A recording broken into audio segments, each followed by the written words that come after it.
गोली जेल से नहीं चलेगा, आंधी या तूफान से नहीं करेंगे। बोलो सावधान सावधान। चलो चलो बैठो काम पे।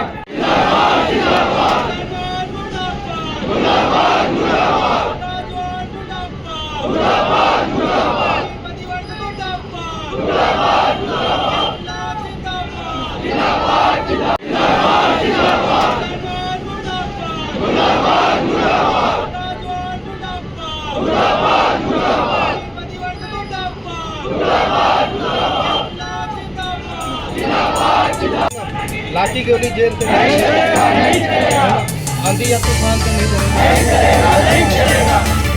बोलो सावधान सावधान। बैठो काम पे। लाठी गोली जेल से नहीं चलेगा, आंधी या तूफान से नहीं करेंगे।